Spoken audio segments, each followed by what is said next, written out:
Hey, day. we made it. It's Another day, another show. It's another show. Another 3 issues of Jack Kirby's Fourth World. I'm Rand Hoppy. I am the executive director of the Jack Kirby Museum and Research Center. And I'm Tom Kraft, the president of the before mentioned museum. It's true. So, so we're gonna. It's this 50 years since the first issues of Kirby's Fourth World were published back 50 years ago in 1970. So we decided that we were going to go out and do something about it. And then the pandemic hit, and we said, let's do live stream videos. And we're trying to taking a tour of all the issues, looking at what we have as far as pencil photocopies and original art. Not all of it, but at least a sampling of it. Talk about the stories and the influence. And this is actually a catch-up episode. We're going to be doing catch-up 3 a week now because we realize that we're running out of time and we still have a lot to go through. We do. We have a lot to go through. So we really want to be like, it's summer and summer is over, and not this Labor Day summer stuff. We're talking about like equinox stuff. Yes. So we want to be. We're very technical. It's like spheres and orbits and. So anyhow, so we're gonna do our best to get as much of the Fourth World in as we can during this summer. So we've got a little bit of time left. But just in case you missed it, 2 weekends ago we had an extravaganza called 3 Days for 103, where we celebrated Jack Kirby's 103rd birthday. We had like 28 events with 30 different guests. We did a reading of a romance comic. We had Rob Liefeld and Eric Larson, James Romberger, Sidney Heifler, David Russell, Charles Hatfield, Tom Scioli. Just a great panoply of guests. Please go to our YouTube channel and check it out. So it was, we've got a lot of videos there. We consider YouTube our archive space. You'll probably be able to find the videos on Facebook and on Periscope as well. And that brings me to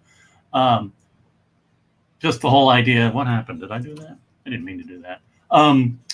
That we are going out on Facebook and Twitter, Periscope, and YouTube Live. So please feel free to comment on any of those channels, and I'll say it, those comments will slurp their way back to us, and we'll all see them right here on one screen, so we can comment and ask, like that. Thank you, DJ, on Facebook. We welcome any, just say hi and so on. Let's just, I'm gonna go quickly through all this. We started out with episode 0 as an introduction. We did episode number 1 in mid-June, the number 1's issues. We had Mike Royer live, which was awesome. Then we made a really big mistake and did 5 issues in one sitting. That was too long, an hour and a half in July 9th. We had episode 3. We did 2 issues. We had episode 4. We did 2 issues. It was a little light. Then we did episode 5 was 2 issues, Happy Land and Barda. We kind of felt like we got to a point where 3 issues were pretty good. So here we are, episode 6. We did that in mid-August. Oh my gosh, look at all these episodes. Episode 7, August 20th. Episode 8, August 23rd. The incredible all Jimmy Olsen issue episode. We will have another one coming up Thursday. Yeah, will be a Jimmy Olsen issue. And we did the 7s, episode 10. Then we had episode 11, which was the 8th issues of these 3. And now we are here. We're looking at 9, episode 12. I don't know why. Number 9. Isn't there a song that's number 9? So here we are at episode 12 in early September, and we're going to keep rocking. And rolling. Yes. We are going to be celebrating the Demon in October. Yes. So we're looking forward to that. For Halloween. What's that? For Halloween. For Halloween? Yeah, it's October. Spooky. Okay. All right. So let's take a look at New Gods number 9, The Bug. A stranger from the strangest land ever seen. It's a cool cover. I think didn't Mike even Mike Royer make a comment about this where he kind of liked when Jack would put like the characters on the side like that. Yeah, he did mention something. Yeah, yeah. So, I mean, I kind of like it. You know, it's even bigger than a corner box with a character in it. You just put them on the side. You know, that's cool. It's a fun cover. We do have the pencils. That's cool, right? Mm-hmm. And of course, the fantastic side-by-side viewing. Wow, which is cool. Yeah, it's nice to see what Jack did, what Mike did, what DC did. It's all in all, it's not bad.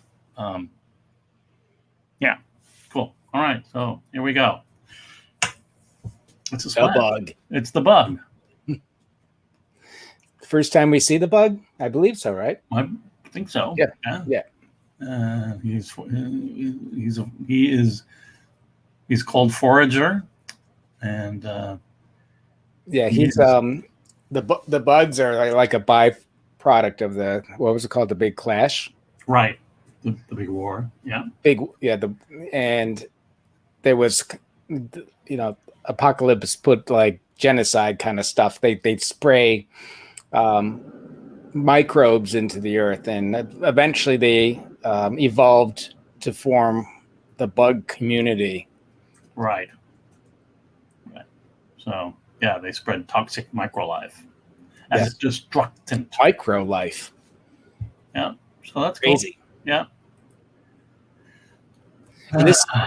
This spread's just incredible. I remember many years ago I was at San Diego, probably in the early 2000s. Mm-hmm. And there's the comic book historian society or something along that line. Yeah, they were showing it was a Jack Kirby special panel, and they were showing this and how this spread and how beautiful it is. And Mike Royer actually mentioned when looking at this about how Jack would have different stories going around and there'd be different planes, different planes of action happening all at the same time, but they all work together. Like each little corner, you can get another story about things happening. Makes it very entertaining. And it's that deep space thing that a lot of people point out. Jack will have the foreground, the midground, the background, different things going on, ways to suck you in. Really do, and the classic guy yelling at you down at the bottom of the screen. Jack did that a lot. It really was a way to pull you in. It's great. Yeah. You see that. Even his antennas are like pulling you in. It's true. Yeah. So they're oh boy, and then what happens? Oh well.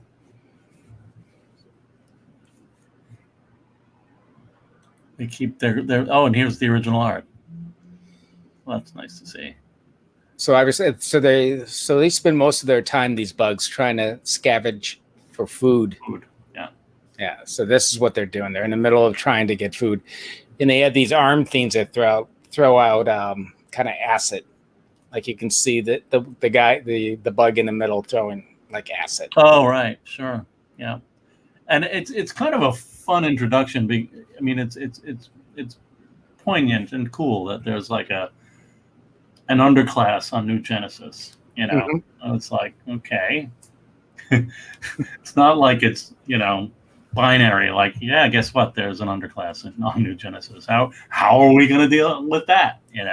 So it's kind of fun to see. Jack introduced that. And there's what? Oh, there's food. They're running from food. But they're considered pests by the New Genesis people, right? Is that what's happening? They are considered pests, right? Yeah. And these are pretty much exterminators going after them, trying to kill the bugs. Right.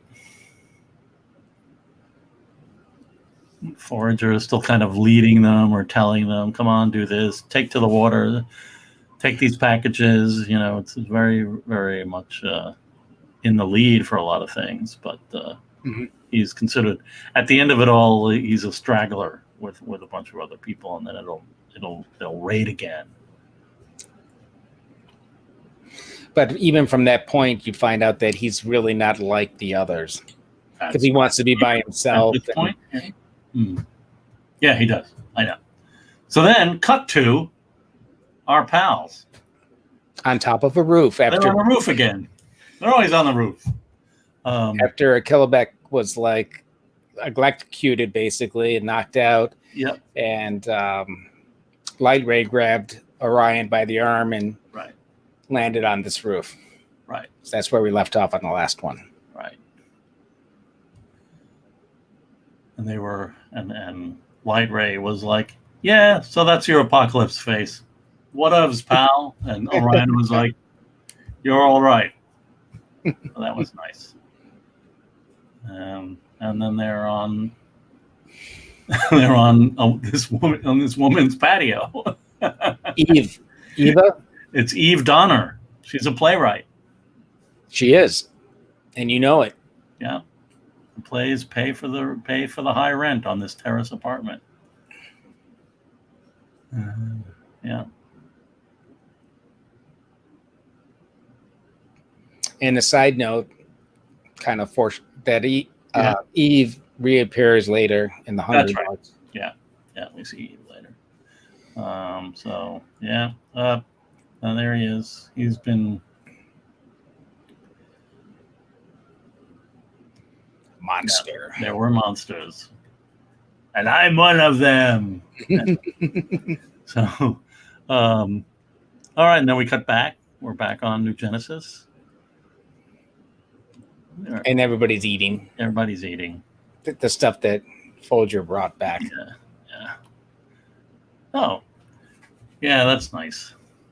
I mean, I think we have a lot of pencils from these issues, but I didn't we do. feature a lot because we need to move on. But that face is so cool. Yeah. It's a cool face. Even the upper left panel is lovely, and then the bottom, tier panel is just great. So yeah, this is really good.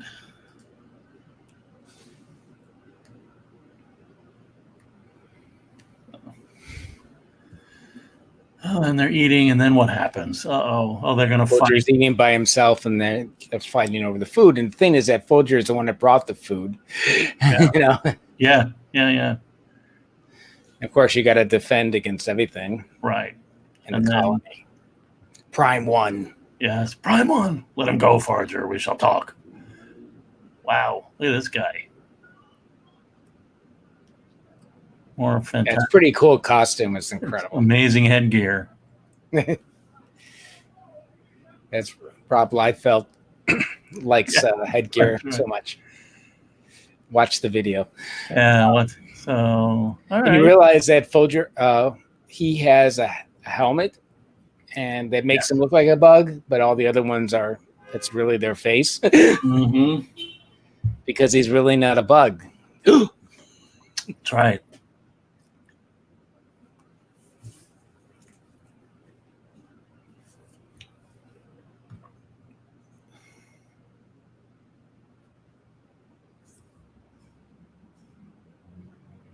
That's interesting too, because the Prime 1 offhandedly calls, I suppose, is he referring to spiritual gods or people of New Genesis by calling them the Eternals? Yeah, I know. He mentions the Eternals as those are the like Orion and Light Ray. Yeah, that's what I thought. Those are the Eternals. Yeah. Yeah, I know. I found it all the same, right? Like, yeah. And didn't the first Eternal issues have Return of the Gods, and which was originally called the Return of the Gods? Yeah. Right. So then they said it was too close to the New Gods. So I wonder if he just thought back to something like this and thought Eternals, kind of thing. Right. And maybe that's how he got the name Eternals, because he was thinking about it back here. Uh-oh. They're being invaded. Protect the Queen Widow. Protect the newborn. Protect the colony. Kill the invaders. Oh, boy. And see that at the bottom left, he's got his little acid throwing All right. Yeah. canister. The enemy is large and mighty and merciless. And then we're back with Eve. Orion's conked out on the terrace. She's laid out a futon for him on her patio.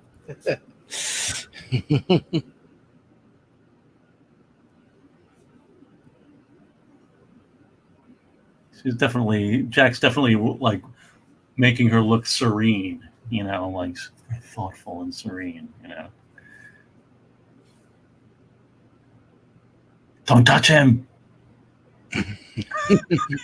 It's at the bottom, the sleeping monster, the raging heart, a vessel of fire which consumes even love. Oh, and there's that eyeball. He's awake. Yeah,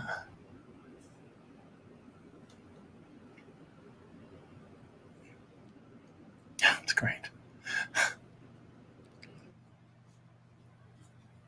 Where's the enemy?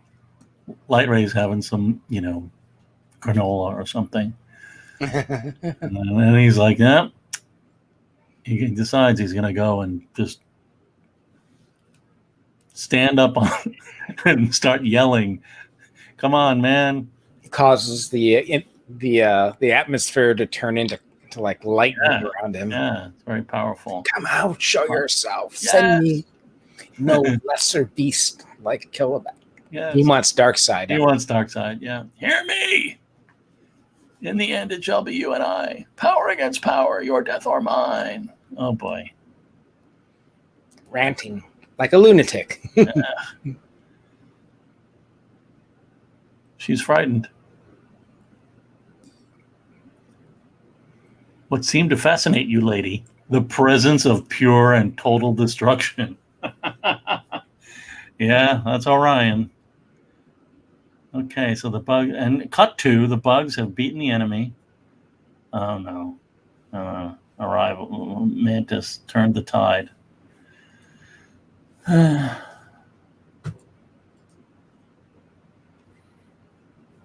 Mantis is basically deciding to create an army or something, right? Mm-hmm. Yeah, get all the bugs to him. The prime one.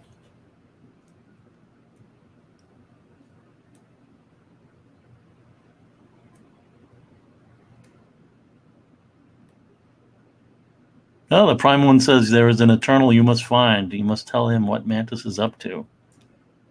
Mm-hmm. And that is Orion. Right. Prime one walks slowly. Yeah, and then here comes, who is it? Oh, some original art. Beautiful.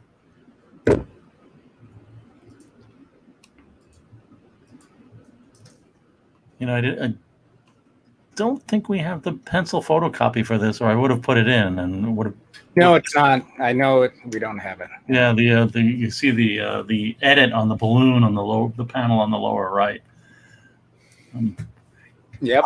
What could be underneath that whiteout? Oh. I have the original art. I can look. I can hold it up to the light. Hold it up to the light, yeah. And don't interfere. And there she goes. We'll have a new Prime one soon. Proceed, all widow. Take me out. Yeah.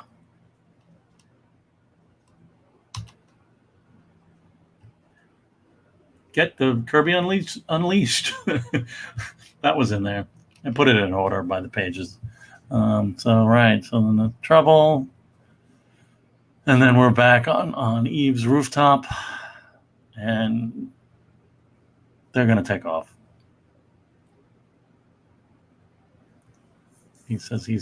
Orion says he'll seek Eve out in the final moment. And he does. Yeah. Really iconic shot of Orion there in that center full tier Yeah, it's very nice. Yeah. Here we go. Let's go. Let's go check out Dave's place.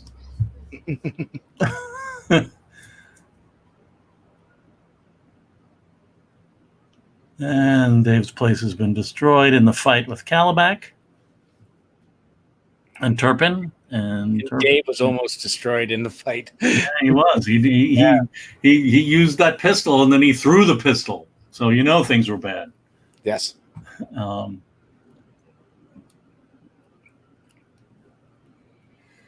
What else we got? We're back. We're back in Bugland. And basically Mantis takes over the colony. Yeah. And, Prime One is the leader of the colony. So, but he's just been sacrificed, right? So, yeah. Because the widow sacrificed him because you can't have two leaders. So right. Mantis is now the leader of all the bugs. And not good. Not good. But Folger saw what was going on and tried to stop Prime One from being killed, and in doing so became an enemy. And so Mantis and the whole colony starts trying to capture and kill him. And where does this boom tube come from? Because Mantis was planning on building the boom tube to take all the bugs to, which he eventually does, to Earth. Oh, okay. But I assume that's it, but who knows? Maybe Metron put it there. I don't know. I don't know. Do you have any comments about the panel on the right in the center? In terms of what? Oh, the shoes. He always has nice pattern on foragers' soles there. I don't know. I wonder what they do. I mean, I wonder if they're kind of like suction cups or something like that. All right. So he gets in the boom tube, and then boom, he pops out in Metropolis, where all the trouble is going on. But he's probably just going to be getting there first before the army, Mantis and his army, right? That's the cliffhanger here. Yep. And we have lettuce pages. Fantastic. I don't know. William Nutt. Oh, Bob Rozakis again. Yeah. Okay. Well, then we have this. This for is other people. You probably should have started out with this. Why? Well, just because, it's just that terrible thing where you have it ends up getting caught. It's an editorial edict, right? It's the publisher of DC, Carmine Infantino, where they were going to be, changing comics and making comics, more college reader oriented. This really, really great interview from early 1971 with the two of them, with Jack and Carmine. And they're just like, they're on fire. They're like so looking forward to what these comics were going to do. And then I guess, the reality is that the business was so screwed up that people really wanted the Forever People in the New Gods comics. And they ended up getting them out off the back of the truck from the newsstand distributors. So then the newsstand distributors did not report them as selling. Right. So, as far as Carmine Infantino was concerned, kind of okay numbers on Mr. Miracle, but bad numbers on Forever People and New Gods. That's kind of the Bob Bierbaum affidavit fraud in a nutshell. It also affected people like Neil Adams and Mike Kaluta, Bernie Wrightson, a lot of even Barry Smith, a lot of the work, a lot of the comics just, they were selling like hotcakes to comic book dealers who would then show up at comic shows or do the mail order thing and offer these things. But the publishers didn't know they were selling. So Jack was like, Carmine was like, we got to do something about this this, about these books. What's a real fan favorite were those Neil Adams, Dead Man. That Dead Man. They all love Dead Man. I hear. Oh, I don't know. I don't think the sales were that good either, but apparently it was. Dead Man had a buzz. Dead Man definitely had a buzz. So cool, like Neil Adams' art on those stories. But so here you go, Jack. Put Dead Man in your Forever People comic, and it'll sell like hotcakes. It'll sell like hotcakes, and it didn't sell like hotcakes, and the story's lame. And I know that I'm pretty sure Mark Evanier has said, yeah, Jack was like, Dead Man? What kind of hero is that? Like, it just didn't jibe with about like a dead man as a hero. He just doesn't, doesn't fit into Jack's, mindset of what a hero is. So anyhow, and here we are with Forever People 9. It's kind of what happened with Eternals when they forced Jack to put the Cosmic Hulk into exactly. It. I mean, that wasn't that time. I love the Hulk TV right up into that. What's that? Wasn't that time totally with the Hulk TV show? Probably. I think it was. It's about the right time. 77, 78. Yeah. Well, Bill Bixby and Kenneth Johnston and Lou Ferrigno and TV got the whole thing all whacked out. But here we are. It's the Forever People, and I mean, it kind of portends the. That's a very good point, Lynn. Yeah, it's true. You did. That kind of portends the demon a little bit with the horror movie stuff, right? Mm-hmm. So we've got like Monster in the Morgue. Monster in the Morgue. He's a doctor in the morgue. What's his name? Gideon. Doc Gideon. Yep. And he's got like a, I don't even know what's going on. He's got a electrical device that's supposed to bring this body that he's been piecing together, morgue all the time, to life, and it basically doesn't. And he's always in fear of being a loser and not bringing something to life, right? Not getting any respect or anything, right? And then, of course, at the bottom we have. Yeah, so that electric current somehow, who knows how, but brought Dead Man somewhat back. He's like a ghost. He's always been kind of a ghost, yeah. But the fun thing is that we do have pencil photocopy of this stuff, and that's the original art for that page. And that is a page that I bought out of the Comics Buyer's Guide back in 1990 something. I have the receipt and everything, and the ad that was in the CBG, which I did not have the time to bring it up. I should have showed it, but I didn't. But anyhow, it's probably worth about 10 times what you paid for it, at least. We're a museum. Let's not talk about the value of things. I'm sorry. It's worthless. Give it to me. So it will be part of the museum's collection. I mean, I consider it kind of like part of the museum's collection right now. Yeah. But anyhow, so that's the original art and that I bought, and then there it is. So it's the mega side by side. I mean, Mike did a great job. It's beautiful. Yeah.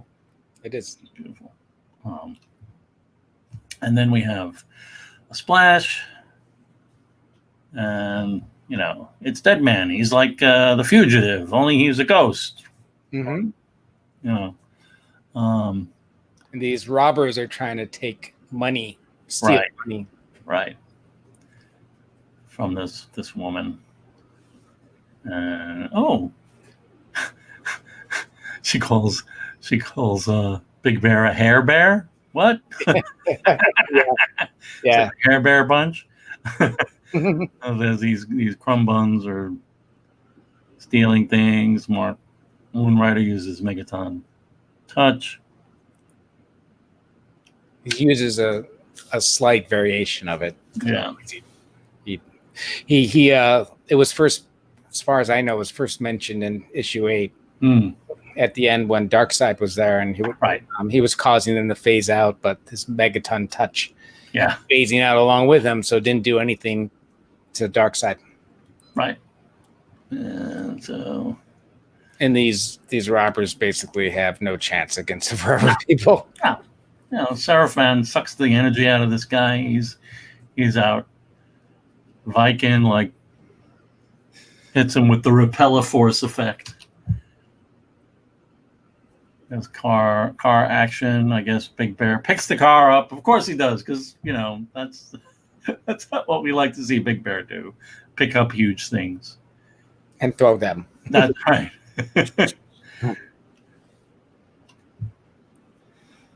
Which he does. And he does. Down. And then there's been a bunch of robberies. And Deadman is kind of like hanging out there. Yeah, that's his landlady, actually. So, oh, you mean the doctor? But the doctor. Deadman is like. Oh, Deadman. He's like floating hanging out around with him because he realized that he's trying to find out how he got there and all that. Right. And then, Rama Krishna, landlady. Yeah, they're making a ruckus, and he's trying to study and trying to figure out where he went wrong with trying to bring back life. Right. This is the other page that I bought back in. Wow, you have 2 nice pages. Blah blah blah. I bought that one. I bought this one because it had a lot of black in it. What does that mean? You know, it was. I was not a wheeler dealer. I didn't have a lot of money, so I bought probably the most inexpensive Forever People pages. Because this one only has Beautiful Dreamer in it, in 2 panels. The other one didn't have any characters in it, but I like this one because it was dark. You know, I don't know. Go figure. But I'm pretty. And again with the Royer awesomeness, you know.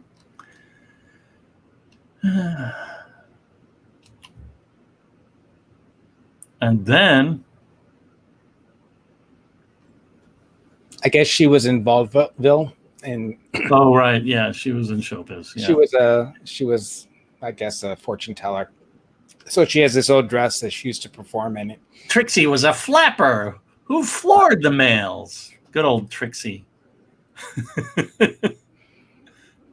And obviously, it's dated. Yeah. So Seraphon uses one of his. He's like, yeah, I'll change that. Transform it into a cool hippie outfit. It's actually, you know, I think there were some comments in the letters pages or something where it was like, what's up with Beautiful Dreamer? She's got like the most simple outfit. Like give her something cool. That's something cool. That's great. Yeah. And then he demonstrates that this blue cartridge he has can make things animate and make them alive, basically. Yes. Incredible. The force in that cartridge is precisely what's lacking in my experiment. Oh, boy. And the blue cartridge is a link to the infinite. Yeah. Then he stops by. I guess she does seances. Right. Yeah. And he never goes to him, but then, of course, he saw the cartridge and invited himself basically to do it.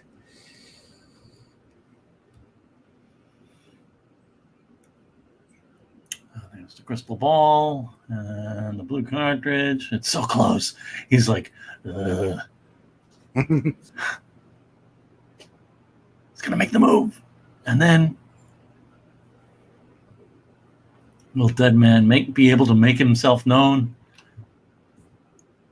That is a cool panel there, and awesomely inked and really awesomely nice. Colored. That's great. Yeah, one of the very nicely colored. Yeah, he's got the cartridge. Somehow her and him are linked. I think she mentions that. Oh, really? Boston Brand, yeah. Huh. Oh, she was in the carnival when the acrobat died. Mm. was Boston Brand. That's his outfit as a, acrobat costume. Right. There he is. That's a great couple pages. Yeah. We don't have any. I don't think we have art to these pages at all. No.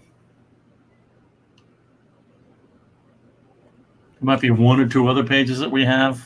I think from Dreamer getting the new outfit.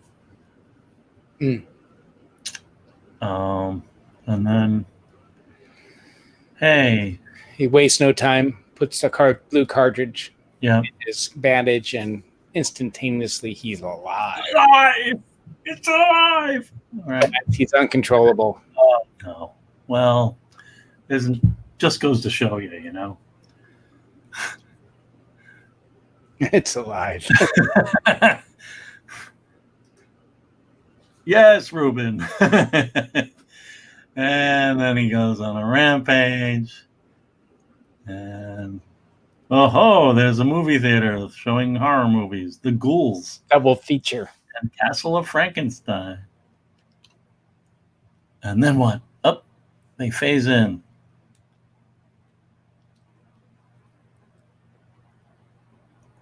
Yeah, there he goes. He's got our blue cartridge. Icon, can you do it? Your Magna power? Mm-hmm. But no, he is flung. Try the Megaton touch. It's a cool explosion at the bottom. Wow. Cool. Wow, boom. Wow, boom. Yeah. And then what? Nope, still on his feet. Oh, jeez. Mark sees the cartridge in the bandage. Right. You had to have a little dotted line and a little bowl. So I see it. Really know what but just long enough to be flung away. Yes.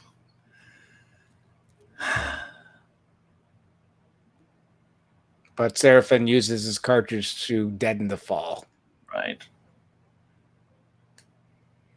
And they forget about Viking the Black. He's like to the wall. Can you get me out of this magnetic trap? Yeah, they don't explain, but supposedly that the creature has the ability to do that, like some kind of magnetic force kind of thing. Mm-hmm. Where it came from, who knows? He's all dead parts of bodies, but. Then what? Uh-oh. They're going to call in Turpin because Turpin takes all the weirdo cases. Yeah, I know. It's kind of funny that they tie it in there. So I wonder, Turpin was in issue 8, right? The one before. Two Gods. I wonder if this came up. Yeah, came out before. Well, probably not because, you wouldn't know who he is. Right. Unless it came out after. So the monster's still on the move. Deadman is like, I've got to stop him. And he's going to do it. He's going to jump into him. The gas ignites. There's an explosion. Buy your Kirby Unleashed portfolio. Yes.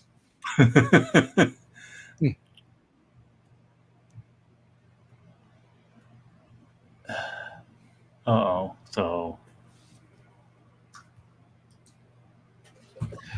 Yeah, he was at the end of his show. Yeah, he's probably in the hospital, but the guy's calling him up. Ruben. I know. So Boston Brand's talking to them through another one of his fancy cartridges. All right, friends. Okay. The Scavengers coming up. More Deadman and Forever People. He's looking. They even mentioned that he's looking for his killer that has a hook. Yeah. I think it's. I thought he found him though. I don't know. Well, I think it had to do something. It was a little confusing because there's right and left hand hook. So he's looking for the one. I guess he killed the one with the left arm. And Yeah. for the one with the right arm, I don't know. Yeah. All right. Letters page. Yep. Special announcement. Do not send us money for back issues. Okay, here we go. It's Mr. Miracle. We're back to 20 cents. Yeah, unfortunately. Boy, they really went through. I mean, the industry was in such turmoil. Paper shortages, shenanigans between DC and Martin Goodman at Marvel. They kind of had like an agreement. They were going to go to 25 pages, but then Goodman kind of backtracked on it quickly, and suddenly all the DC issues were on the racks for 25 cents, and all the Marvel issues with all the Kirby reprints were on sale for 20 cents. Big shenanigans, more shenanigans in the comic book industry. But and I wonder if he would have had those extra pages, how the story would have played out. Because to me, it seemed a little rushed. Maybe not. Oh yeah, rushed, but it would have been nice to have some extra sure. pages to build out a little more about. How many pages is this story? We'll find out, right? But because the other ones were like 26 and 28. Yeah, something like that. You know, it was amazing when he would take over the whole issue, and there wasn't even like a 2-page or 3-page backup, which you really want. You really want this story to be that long, but right. There we go. Not going to happen except for in Jimmy Olsen. I think we're going to be seeing a couple backups. We're going to see. Right, sure. Yeah, because we're doing Jimmy's all together because they're so hilarious. So that's a lovely bunch of pencils. It's a beautiful cover. Right. It's basically like Jesus Christ on the cross, practically. He's crucified. Yeah. Yeah, being crucified. All right. That's the great bust out. This is very cool. Yeah.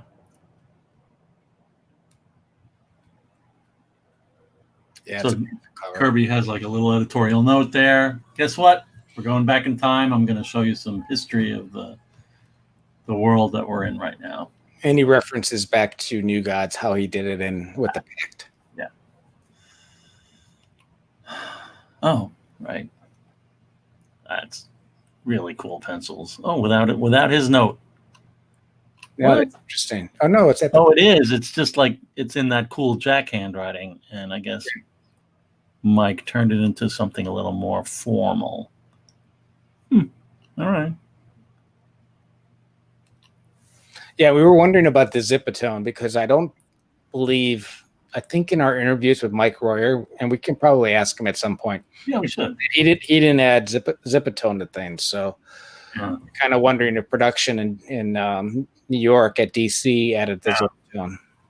Hey, what's going on with that tone? Zipatone is that gradient, that dotted tone that's behind Hyman and the rectangle there on the upper right. It was kind of a film that you would cut out and stick on. Yep. Back in the day, that was before computers. That's how you got texture in a lot of cases. Right. I used to use it myself back. I used to do production work. Oh, look, it's my green screen background. it's Armageddon. Oh man. So they're in the ghetto.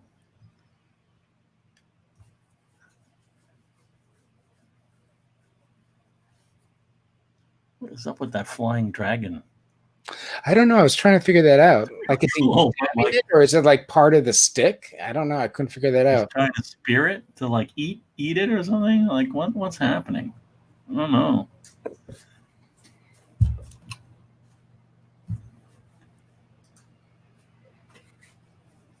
Hey, wonderful Willick. He's our protector. Oh man. Yeah.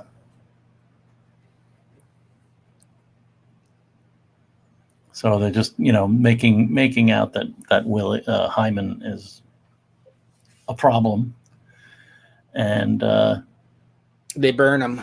They just kill all those people. Yep, they just burn them and kill them all. And Hyman's still in there. You don't really see him. He has a force field of some type, so when they fire it back, goes back at them and knocks them out. Oof, man. We cut over to young Scott Free. Now we've seen a few back issues of backup stories of young Scott Free in taking place in the Armageddon and so on, with where he's like, Metron is like, nah, don't eat that food. It's got drugs in it. Yeah, those are the backup stories. Yeah, Scott Free. Now we've got a whole issue of that stuff. Yes. And actually, it kind of ties in with the pack, Right. Again, the upper right has this zipatone on it. Interesting treatment by Mike on this one. He does that rectangle on the left, so that he can do that really cool display type. It's huge. It's beautiful. Give me your hand. Okay. Let's go. Well, look at. Well, I don't know if it's a print. I guess they didn't. It just looks really dark. It does, and that just might be the scan that I'm using.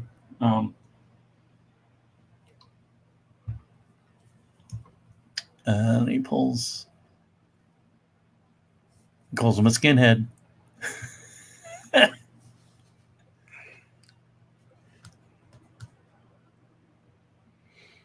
And apparently everybody in his unit, has to shave their head, according to Granny Goodness. As an arrow trooper. Yes, trooper. Yeah. And at first he's very kind of against this whole thing. They don't really explain how he ended up there. I'm not sure. Right. Why he's there. Yeah, why is he among these people who are not shaving their head and with Hyman in their secret spot hideaway in the ghetto, in Armageddon? Who is it? There's Cretan, Hyman, who apparently is drawn to look like Sheldorf. I don't really see it, but okay. I don't know, that's what I've heard. But also, and Sheldorf, for those who don't know, he was a kind of a friend of Jack's in the early 70s. He used to bring kids over to the house. Right. He also co-founded the whole San Diego Comic-Con back in. He was instrumental in the very San Diego. Yeah. He was a photographer and an artist. So, yeah. But it's, and I think wasn't Roz's father's name Hyman or something? I don't remember. Something about that. Yeah, I'm sorry. Didn't do my research before the show.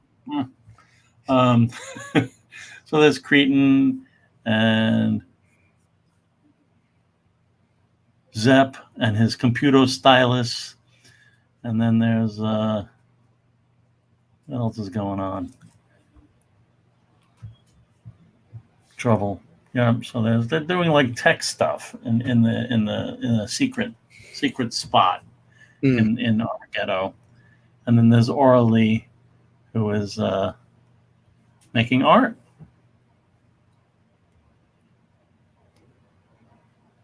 With her mind, which is cool. And he's like, yeah, she's doing it on a world like Apocalypse. A mind video. Mm-hmm. So that's the future, guys. Ready. Yeah, I mean, you think an iPhone is good. Can you imagine imagining something and then it happening? But there they are, he's like, Hyman's like, no, thank goodness these people aren't in Granny's orphanage. But then they found, Barda has found Orly and broken through the wall because she's working for Granny. It's the past. Yeah. Right. It's the first time they meet, Big Barda and Scott. Scott Free. Yeah. Lieutenant Barda. That's before she becomes the commander. Yeah. Of the female Furies. Yeah. All right. I'm going to keep going. You do that. I pushed the button. Oh, boy. Phase out. And they all phase out. And he stays there to protect this worthless person. What's his name? I can't see it. Creedon or Creedon? Yeah. Yeah, Creedon. Who's only out for himself. He tries.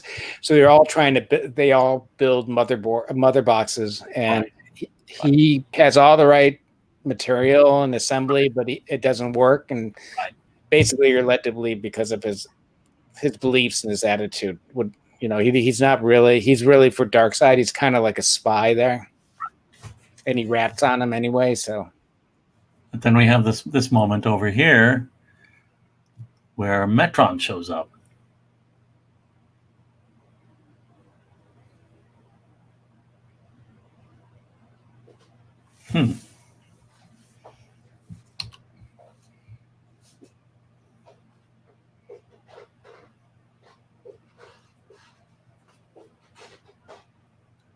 And basically, Hyman has he has like artificial bodies that get made, like replicas of his body, so that in all these panels, it's like they burn him in the bottom left, and then they have dynamite and blow him up and everything else. And then if you look at the bottom right one, they also drop parademons, drop him from the sky, and then the bottom right left is like the body being examined, and then in the crowd, of course, is Hyman. So it's a cool setup for there he is on the bottom right. Yeah, but it's all kind of a great setup for Scott being an escape artist in a way too, right? Because it's all these traps that Hyman's being put through. Kind of cool. And then Metron, hail Metron, master of elements. Yeah, I keep on having the tendency to say motherboard instead of mother box. But it's interesting. Yeah, he said he. Oh wow, Jeff, that's cool.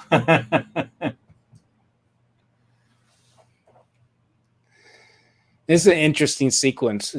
So it sounds like Hyman gave like all the different things, like the boom tube, the X element, and all these things made it possible for Metron. Wow. He's the origin of all this stuff. He's a technician. Wow.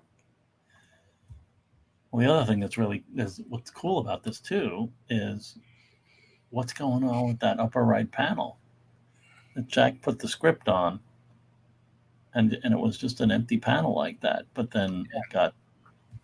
Do you think Mike did that? No. Or did Jack do it? I think it's another case like we found before where Jack would draw additional stuff maybe afterwards. Interesting.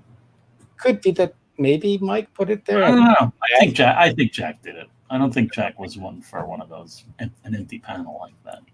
Mm-hmm. That's it was on when he did it maybe. Yeah.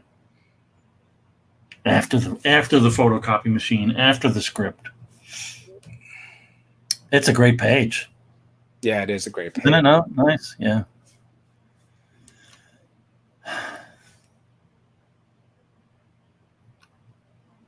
Uh-oh. Bring him in. Bring him in. Okay. You keep trying. Yeah, and he gets killed. Yeah. Hmm. And then Scott Free and Barda's brought in as well, because they notice that Scott has grown hair, which he's not supposed to do. Wow. You broke one of Granny's rules.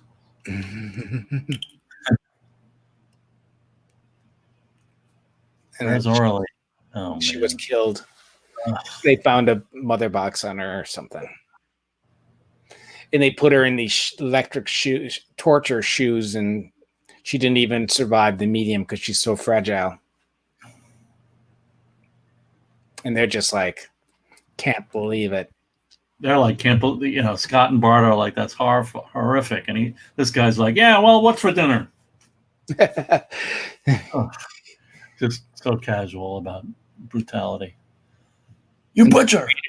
The waiter comes in, and they're about to like give him, fight him, but then the waiter, who we find out on the right side is Hyman, uses some kind of, I think they called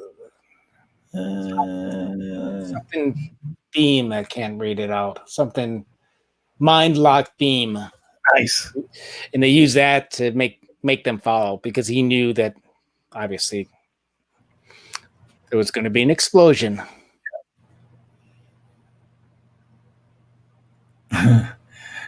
I'm a dreamer, a visionary, a think tank who pioneered the mother box and linked it to the source.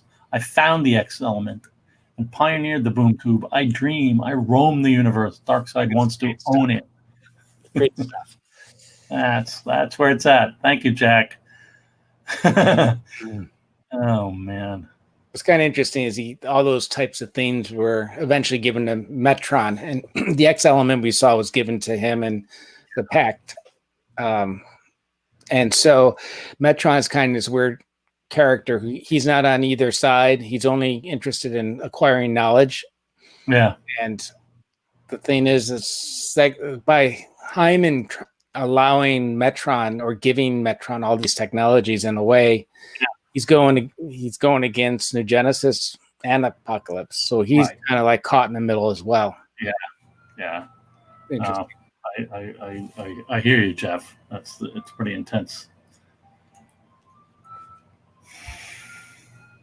Especially to see her legs in those boots. Yeah. Like, oh my God, she's such a fragile creature. Yeah. Be treated that way. It's horrible. Oh. And he's on the move. Sorry, I've got the ice cream trucks outside, folks. Sorry, none for me.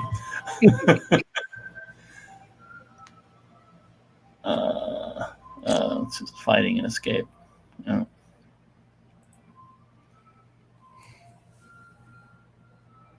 He's boxed in. So they're basically trying to escape someplace. They're trying to get to, but they don't really. I don't know what their plan is. It doesn't really make much sense. No. This is where I think it would have been better to have a couple more pages. We were on page 24. Oh, really? Yeah. So, but I get your point. Farewell, Fink. You're incredible. And that's our cover. That's actually our cover image, him opening the fence. Home on the range. Yeah. That's right. And so I assume it's Darkseid inflicts some kind of a mass gravity. Yeah. Mass gravity atoms. Which really makes everybody, obviously like it sounds. Everybody's really heavy and they can't move and can get crushed. And then Darkseid is just on fire there. Yeah. And he says something like, "Stay, warrior. Let me finish your training," or something. And I read that and I thought back to like Yoda and the Return of the Jedi. Sure. Luke, stay and let me finish your training. I know. Leave. This panel sticks out to me because our friend Russell Payne in the UK uses it when he does a talk about the Kirby Museum and Kirby. He'll at some of the conventions in the UK, he'll use that panel as a like. Which one? Jack, the one, "Stay, warrior. Let me complete the destruction." Oh, okay. It's very he like compares that with Luke and Vader and all kinds of stuff. Yeah. It's pretty fun. I mean, he edits the script a little bit, but it's still, this is it's a powerful moment. And And then Scott goes through the boom tube. And they phase out Metron and Hyman. Metron and Hyman phase out. I'm trying to think, do we ever see Hyman again? We'll find out. We do, because he's in the Hunger Dogs. Oh, I know, but later. But I mean, I don't think he's in issue 10 or 11. That's all. Okay. And there we go.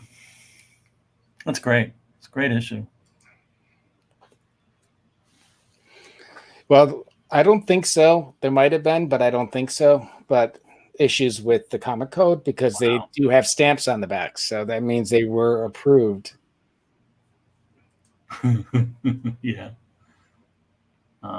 Yeah, part of what we do is, which is interesting, a lot of the original art that we have from this period especially has the comic code stamp, comic code authority stamp. Right. And it's usually a date on it. And I don't know if you watched anything from the 103 where we talked about the digital archive, but we have a catalog raisonné that we've been building. And knowing that date along with the on sale date, we can kind of get an idea of when it might have been drawn. Right. So we're using all that information to do that. Yeah. Yeah. So that's part of the reason we scan the front and backs. Yep. Yeah, because you never know. Easy to do it. Everybody's like, "Really? You want the back?" I'm like, "We need the back. It's an artifact." But that's it. We're at the end, and the timing is right. Please check in with us again on Thursday, where we will dive into some Jimmy Olsen. That'll be fun because the Jimmy Olsen comics are really cool. What else, Tom? Well, oh, thanks, Jeff. That's great. We're having a great time too, man. Thank you. Wait till the demon comes. Yeah. We're please go to our website, go to our gift shop, buy a T-shirt or a pin. You seen those pins? Anyhow, it's all good. Thank you, and it's a pleasure to be doing this. We'll be doing some more soon. So stay tuned. I don't think that works in live stream. Stay tuned. Make sure you click our thing and follow us and click the bell so that you get the alerts. Stuff like that. I don't know how that works on Facebook, but that's generally the idea. But we really appreciate everybody hanging out, making the comments, joining us, and I don't know. Oh, you're welcome, Bob. Yep. See you Thursday, Ruben. Okay. It's been a pleasure, and we'll look forward to it. And I guess that's it. Thank you. Have a good evening, everyone.